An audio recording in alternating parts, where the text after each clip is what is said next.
How old are you? I'll ask any one of you. How old are you? How old are you? 44. How old are you? 46.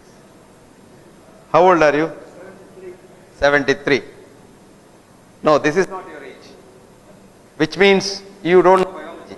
You have forgotten your biology. You are only 6 months old on a given day. Because every 6 months you have a new body. Every cell is new. Even poets knew that. Auden so beautifully wrote, no man can get into the same river twice. Go home and think about it. What you are saying is your chronological age. Now every cell in your body is new at the end of 6 months. But your mind, that is your thought process, your consciousness, keeps telling that new cell, I am 74 years old, I am 73 years old, I am 46 years old, I am 28 years old. And then that memory gets held on and the cell thinks it is 74 years old. Did you understand that? So you are as old as you think you are. Of course, women are slightly younger than their rivals. That's the difference. That's a different thing.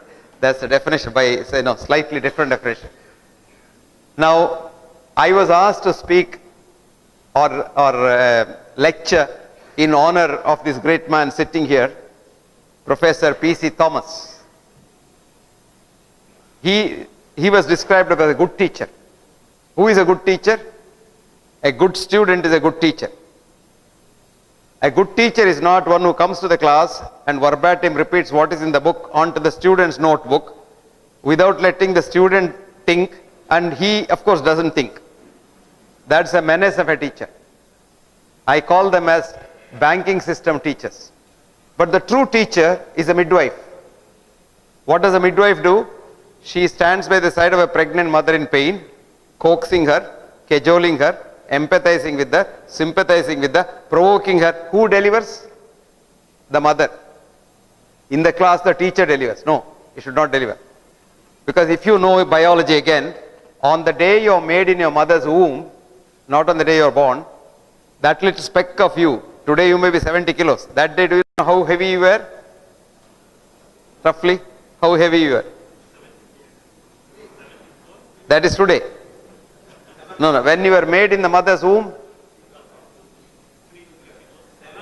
you were a zygote. Zygote, zygote, which is a combination of a mother's ovum with the father's spermatozoon, a speck of protein which weighed 0.000000000000001 gram.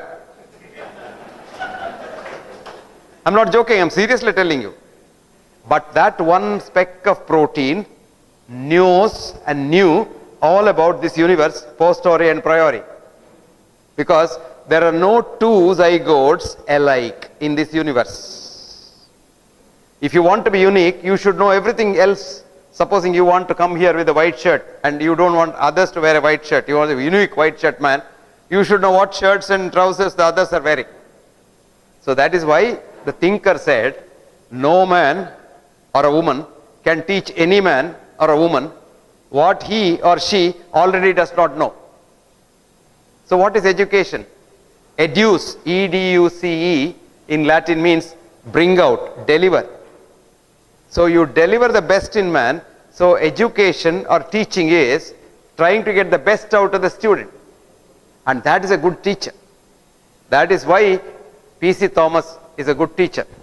And he is 73, but he will not die. Do you know why? Because he loves the younger generation and wants to do good to others. Did you get that?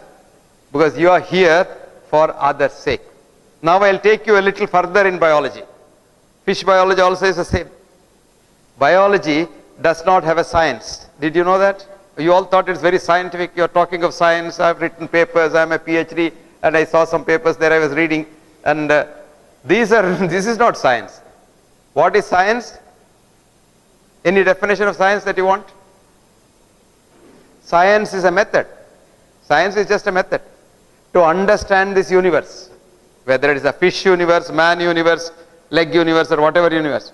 And we don't have a science for the simple reason that we have been following the wrong science of biology, physics and chemistry all these years, ever since All these things became so-called sciences in the 12th century when European churches became universities.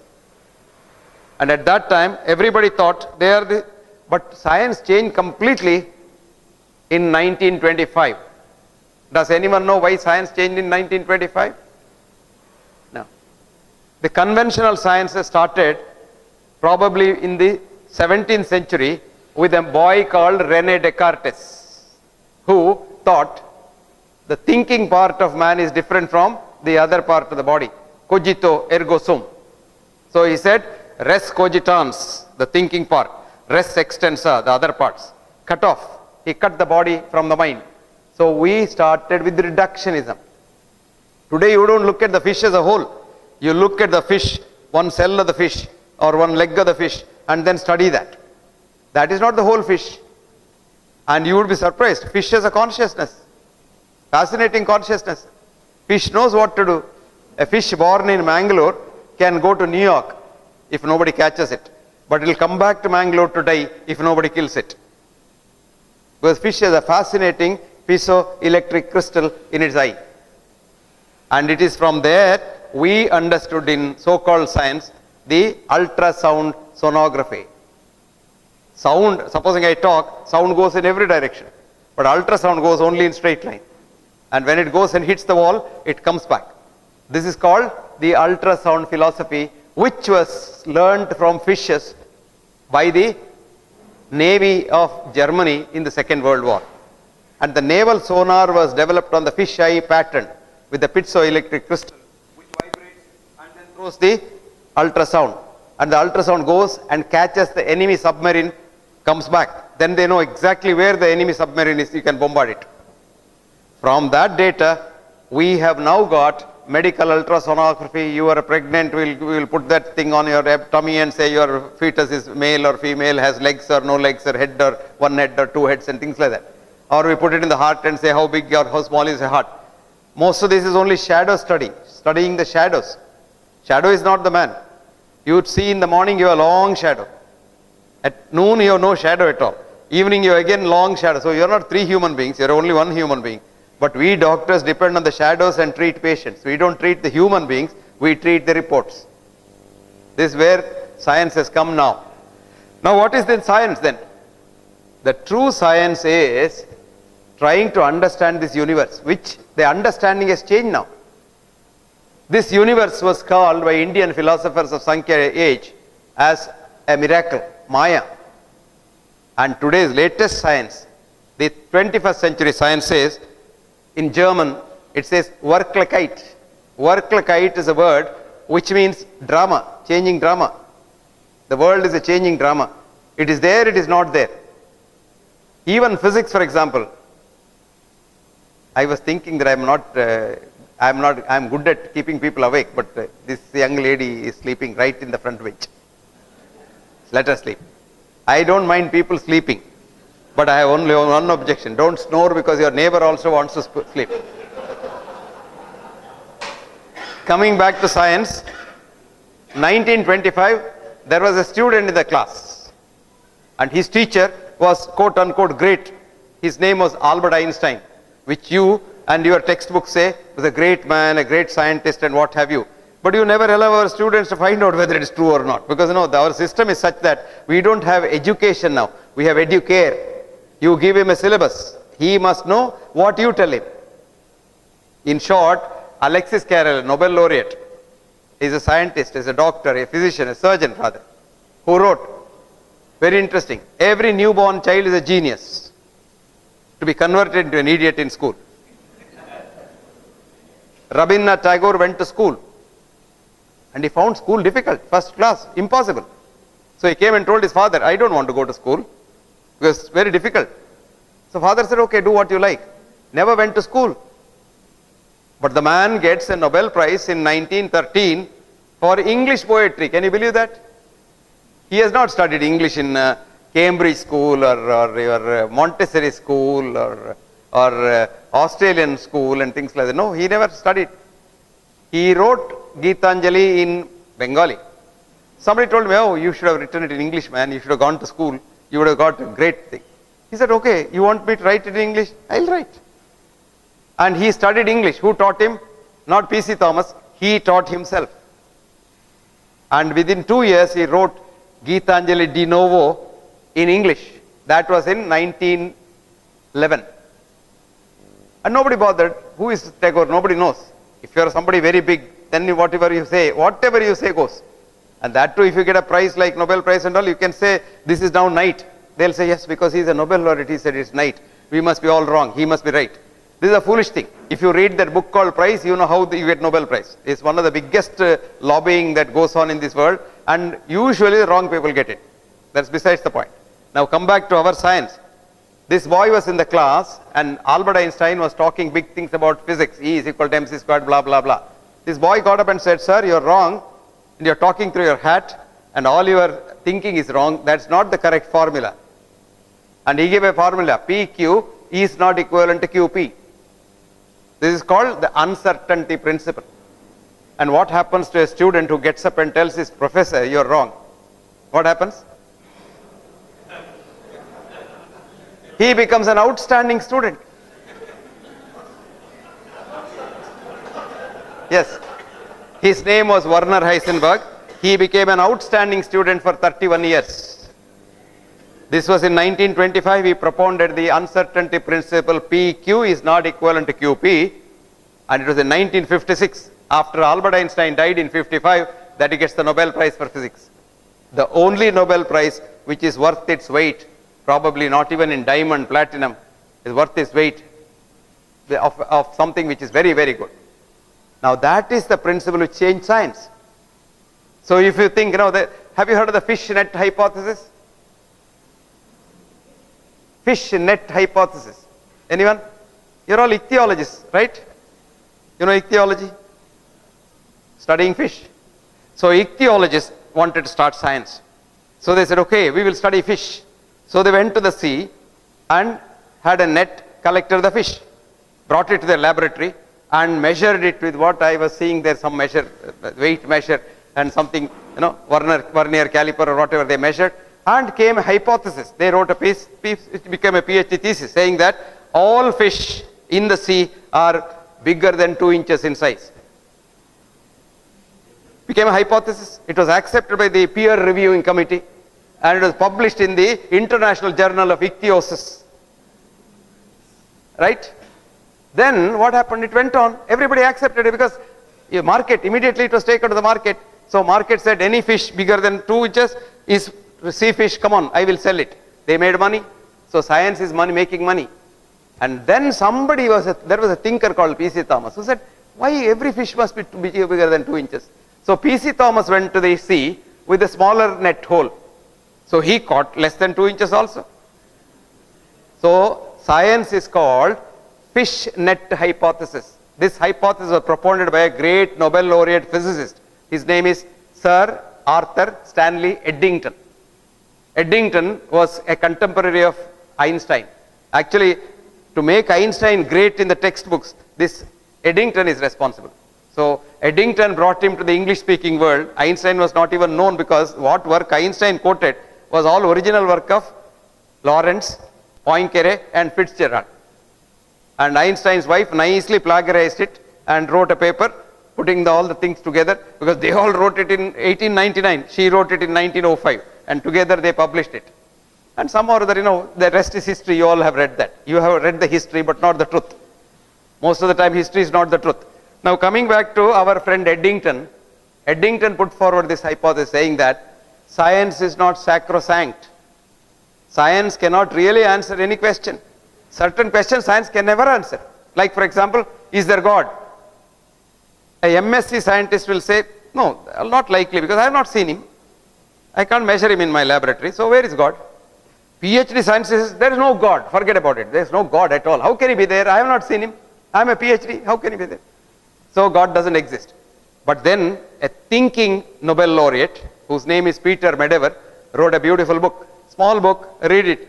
It's not difficult to read, about 104 pages. It's called Limits of Science.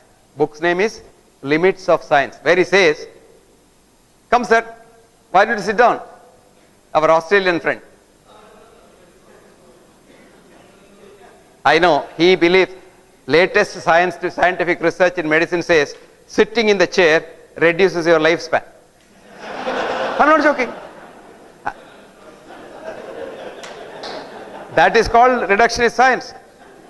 You just collect a cohort of people and then say how many hours they sat, how many hours they worked and things like that, and come to some conclusion, immediately write a paper. After some time someone else will write and say standing is bad for health. This is called reductionist science. Reductionist science. You know, you must have had so many papers saying coffee is very good for health. And you have equal number of this, so coffee is very bad for health. Like for example, you all thought fish is very good for health. It's got, what is that called? Omega 3, this, that and all. All these are created, fat. Fat was fat. We all knew fat. Now we created caste system in fat. Saturated fat, unsaturated fat, semi-saturated fat, polyunsaturated fat, omega fat, this fat, that fat. All fat is no good or good. Actually, the man who did this study of fat and health, the first man, his name is Ansel Keys.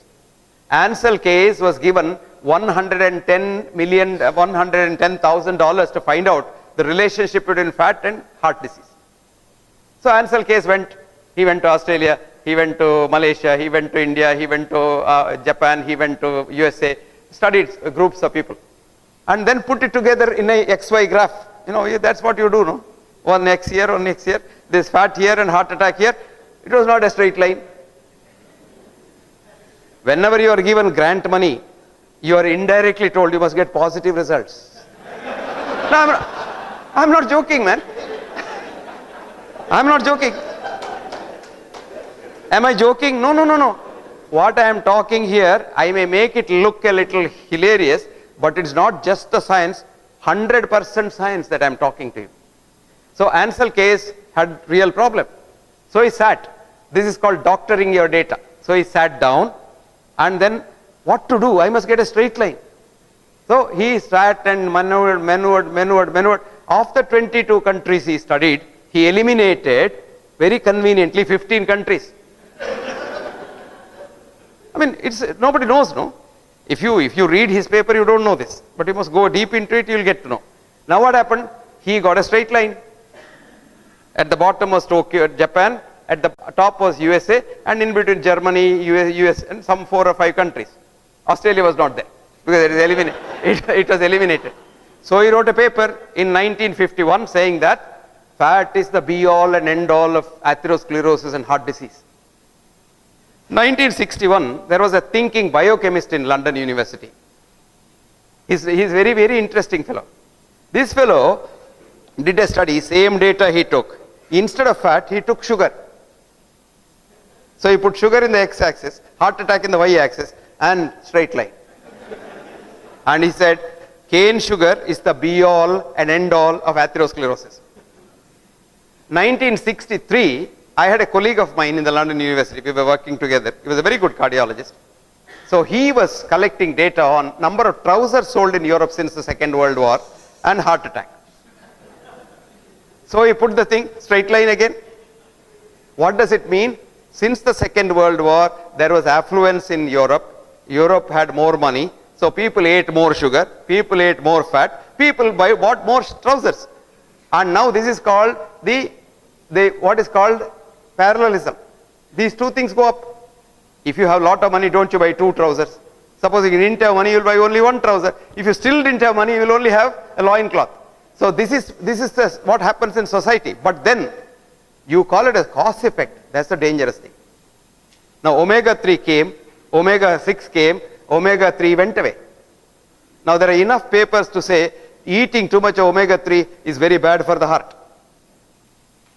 So this is not real science. This is called reductionist science, where you reduce everything into 2 bits and have some relationship. I'll tell you now, you all get worried. Oh, my tummy is big, my sugar is slightly on the higher side. There's a thing called cholesterol, I believe. I don't know what that is. It's a white powder, I know. It's a harmless thing. You need it. If you don't have cholesterol, you will die because every cell wall is cholesterol. Did you understand that? And you get billions of cells every day being new formed. Okay, I said you're all 6 months old. To be 6 months old, you must have plenty of cholesterol. Now if a doctor goes and he'll reduce your cholesterol, probably you'll meet your maker a little faster, quicker. That's all what happens. Now anyway, all this came, all this went. They were all connected. Then we had a study called Mr. Fit study, MRFIT, Multiple Risk Factor Intervention Trial, which started 25 years ago. And when it started in the 80s, President Nixon was the president. So he reluctantly sanctioned $150 million for this study, $150 million, and told them, this enormous amount of money, I want very strong results, very strong positive results. Did you get there, all that now? Okay, it went on. It studied 500,000 Americans, picked up 100,000 Americans, and followed them up now for 25 years. In the first 5 years, they said, oh, yes, reducing cholesterol, reducing sugar, reducing your blood pressure is very good for you. It went on and on and on. At the 25th year, somebody analyzed it to find out that risk factor interventions with the drugs or surgery will reduce the risk factors, but not the risk of premature death. Did you get that? Risk factors will only reduce the risk factors. In short, this is surrogate evidence of something. Like, for example, I have a nice slide. Today I didn't bring slides because I thought, no, shouldn't show you slides. I have a nice slide for global warming. Somebody got Nobel Prize for global warming. Nothing has happened. Globe has been warmer than this 100 years ago. Don't worry about that. Now somebody produced global warming data.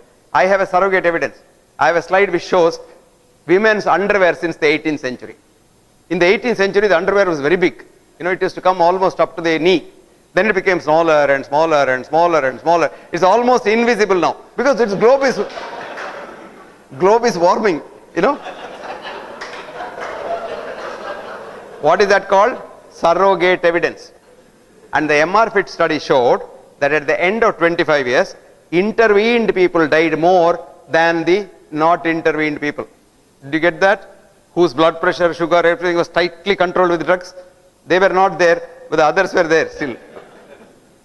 It's like Yale University kept a record of their gold medalists in athletics. The gold medalists were not there after 50. The silver medalists were still there up to 60. The bronze medalists were running till 70. And the also rans were there 80, 90 and all. You will be surprised, a study was done in French nursing homes. Nursing homes in there doesn't mean in the Indian concept of nursing home. Nursing home is old age home. And there were ladies 80, 90 years old. They had cholesterol 800, 900 and all. So the study said, if you have very high cholesterol, you live long. Which is true actually, which is true. So friends, this is a science that we are talking about. That's called the science of fish net hypothesis. So Peter Medawar wrote, science cannot answer questions because science is not holistic. Science is not designed to answer such questions. Science can say, how big is the fish?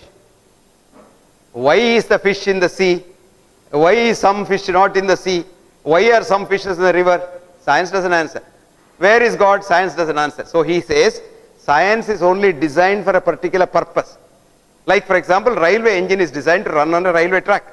Supposing you go and say, I want this railway engine to fly like a plane, it can't do. So a question is, can science answer God? No, because it can't. It's not designed to answer God. So science, don't think science is the end of everything.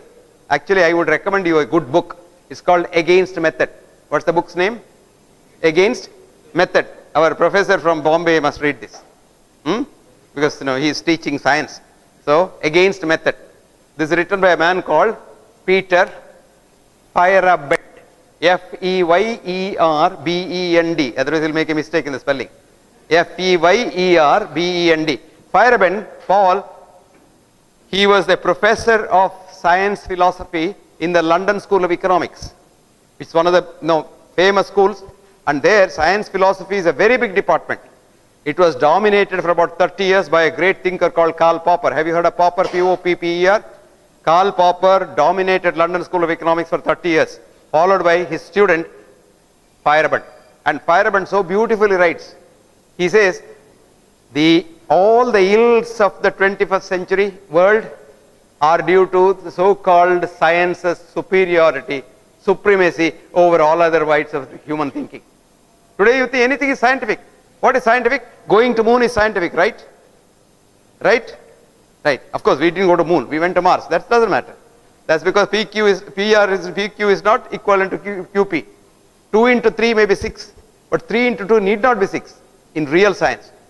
But you teach the student 2 into 3 is 6, 3 into 2 also is 6. That's called absolutist mind. We develop a student of an absolutist mind, one track mind, like a tunnel vision, like a horse. What we need is a multivistic mind. You have to take all things into consideration. Even that is no good. There are some schools which teach you multivistic school, but not good enough. The real wisdom is you must have wisdom. That is, you take absolutist, multivist, and think yourself and then come up with your own solution. That's called wisdom. So friends, knowledge is not wisdom. Knowledge dwells in heads replete with thoughts of other men, but wisdom dwells in heads attentive to their own. Knowledge is so proud, I know so much. No, I am a PhD, I am this, I am MD, but wisdom says, I don't know much. Wisdom is so humble because it knows no more.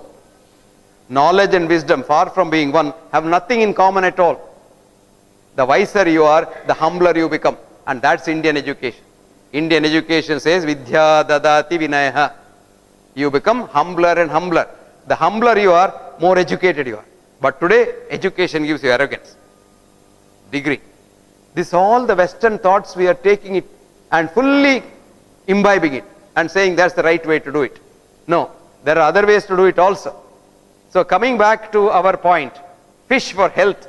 I am supposed to talk on health. Now I have defined fish, now I have to define health. Then only I can say what is for what. What is health? What's your idea of health? You have all heard. Alta, this thing of the WHO. It's absence of physical, mental, spiritual, environmental, this, that, all kinds of absence of this. No disease at all is called health. No, there is no human being from birth to death who has no disease. If I now scan all of you for a cancer cell, each one of us, including me, will have not one cancer, at least about 10 cancers to 100 cancers. But they don't become cancer disease. They are cancer cells. Today what do? Get every woman, take a cervical smear and say, oh, dysplastic cell. This may become a cancer. This is called predicting the unpredictable linearly. Did you understand? Linearity doesn't work in science, in universe. Universe is non-linear. How can you linearly predict? You can have a cancer cell in the cervix and the woman can live 100 years. You may not have a cancer cell in the cervix. The woman may come down with a very bad cancer in 1 year. Both are possible. And this is possible because the predictions to the future are not scientifically correct. Why go that far? Take your weather prediction. You think it is very scientific, no? Mangalore is supposed to have rains today. Did you see yesterday's prediction? Go out and see whether it is raining. It won't rain. Kobe in Japan had the best supercomputer. But before that huge thing, an earthquake happened in Kobe which killed thousands of people. Even seconds before that, the nearest meteorological laboratory had no inkling into that. If you really want to know how you can't predict the future, please write down. You're writing one? Right. Predicting the unpredictable future. Predicting the unpredictable future. Did you write that? The author's name is Firth, William Firth. Firth, F-I-R-T-H-W-J. And the journal is, this you can get free on the internet. Journal is called British Medical Journal, BMJ. Got it? Year is 1991.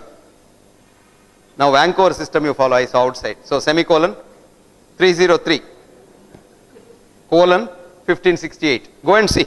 Now what does it show? You cannot predict tomorrow because there is no tomorrow according to quantum physics. Tomorrow doesn't exist. We create a tomorrow too. There is no world. World is a Maya. Now you all sit here, right? I close my eyes. Are you here? I don't know. As long as my eye is open and my retina is okay and photons come from you and hit my retina, you are alive. When photons don't leave you and don't come and hit me, I don't know whether you are alive or not. This is called work like kite, Maya, the real Maya. And today, E is not equal to mc squared, E is equal to m. Did you understand this? Energy is matter, matter is energy. In short, human body is an illusion of the human mind. So you are not body and mind, you are mind as body. So we used to say psychosomatic disease in the mind and all. All diseases are in the mind. The whole world is mind. Did you know that? Francis Henry is a professor of physics in Johns Hopkins University who wrote, this universe is immaterial. There is no matter, immaterial. dash. Spiritual and mental, full stop. Actually, human body is immaterial, spiritual and mental. So, now health is not absence of disease, because there is nobody who has no disease. We all have disease, but we don't die of that disease, because diseases are not supposed to kill. But we doctors frighten you, saying that, you got a disease, now you may die. If we don't frighten you, you won't come to me. So this is called disease mongering, scare mongering. So I call our system as medical scare system. I tell you, my God, what's your tummy, man, so big? You will die early. There is no evidence to say that at all. Because the tummy, Churchill had the biggest tummy, did you know that? He was 256 pounds. He was smoking like a chimney, and he was eating like a fish, drinking like a fish, not what the fish drinks. And he was eating like a pig with all that, and he was not exercising at all. 89 years he lived. Nothing happened to him. What happened to him? Nothing happened to him. That doesn't mean you can also do that. Your future depends on not just your body, but on your mind. I always tell people, it is not what you eat that kills you, whether it is fish or omega. It is what eats you that kills you. Did you understand that? Your negative thoughts. So Ayurveda so beautifully says this: Krodha, Shokha, Bhaya, Ayasa, Viruddhanna Bhojana, Taponalan, Katva, Amla, Kshara, Lavana, Tikshnoshnati, Rakta, Pitta, Prakopayat. All diseases come because of the mind. And today modern medicine says the diseases originate in the mind, develop in the mind, and probably die in the mind or kill you in the mind. And there's a beautiful book written by a Nobel laureate girl, young lady, who got a Nobel Prize when she was still a postdoc, and her name is Candace Pert. And Candace writes this book called Molecules of Emotion, because it's Candace who first showed opiate receptors outside the brain, showing that every cell has a mind, which I call as membrane. In the cell membrane there is a brain, membrane, and that has an antenna, integral membrane protein, because the cell is hygroscopic, but the integral membrane protein is a whole, and there is an antenna. So when you get the universal consciousness come and tickle that, you become born. When that leaves it, you die. In short, human body, human being is like the picture of the television box. The television box, you see the picture of maybe Hema Malini dancing. Hema Malini is not in the box. The energy of Hema Malini's vibrations are caught in the antenna. Now you switch it off, Hema Malini dies. You go to the next room, another television, switch it on, Hema Malini is born there. Human being is like that. On the day you are a zygote, when you are single cell, I told you what is your weight. The antenna gets the universal consciousness, which gives you all the information in the world. You are born. The day it leaves, you are dead. In short, this body is not, you are not inside this body. This is like the television box. You are not inside the box, but your energy is inside the box. So human body is energy. So now what is health then? The latest definition of health is enthusiasm to work. Health is enthusiasm to work, comma, and enthusiasm to be compassionate, full stop. Very simple. You get up in the morning and say, do I want to go to the college today? Do I really love to go to the college? You are healthy. Do I have to do something good to somebody in the college? You are very healthy. Don't ask for any other question. And as long as you are healthy and you are able to work and be compassionate, you are healthy. Says Ayurveda, samadatuhu samagnischa samadoshaha malakriya prasannatma indriya manaha swasta ityabhidyate. You shit well, you piss well, you drink well, you eat well, you sleep well, you work well, and you don't hate nobody, you are healthy. And that's what the latest quantum physics science says, that if you don't hate nobody, you will never be unhealthy. That's why you see P.C. Thomas at the age of 73 fit like a fiddle, because he loves his students in the morning. The first question he asks, ഞാൻ ഇന്ന് കോളേജിൽ പോകണോ? ശരി പോകണം. എന്ത് ചെയ്യണം? Students help ചെയ്യണം, അത്രേ ഉള്ളൂ, മതി, വേറൊന്ന് ഡോക്ടറെ കാണണമെന്നില്ല. And I always jokingly tell people, if you are healthy, don't see a doctor. If you want honor, don't go to the police. And if you want justice, don't go to the court. If you are not well, you go to the hospital, because we doctors have a formula from our father, Hippocrates. Cure rarely. When I tell the truth, you laugh. When I don't tell the truth also, you laugh. cure rarely, comma, comfort mostly, comma, but console always, full stop. Now I'll explain that. Cure is a word which has no meaning in medicine because cure in the Oxford Dictionary says bring back to the original state, which is not possible at all in any disease. Even common cold, you have common cold, millions of your nose cells are dead, replaced by fibrous tissue. Can I bring it back? No. Comfort mostly. What is our job? Your pain, I can relieve it. Your breathlessness, I can relieve it. You can't breathe, I can make you breathe. You can't shit, I can make you shit. You can't piss, I can make you piss. I can't do nothing more. Now if you can't do, I can't do anything, you have a cancer, I can't treat, I can console you. After all, you say, why are you worried? What is death? Death is not the end of life. That is only a part of life. And supposing, let us say, God forbid, you won't die of this disease. Supposing you die, so what? You will either go to hell or heaven. That's where you wanted to go. Heaven is where you wanted to go, and you're a good man, you'll certainly go to heaven. Perchance God has not, St. Peter has not kept his books right, correct. You go to hell, so what? So many of your friends are there, you're enjoying life there. This is called consoling somebody.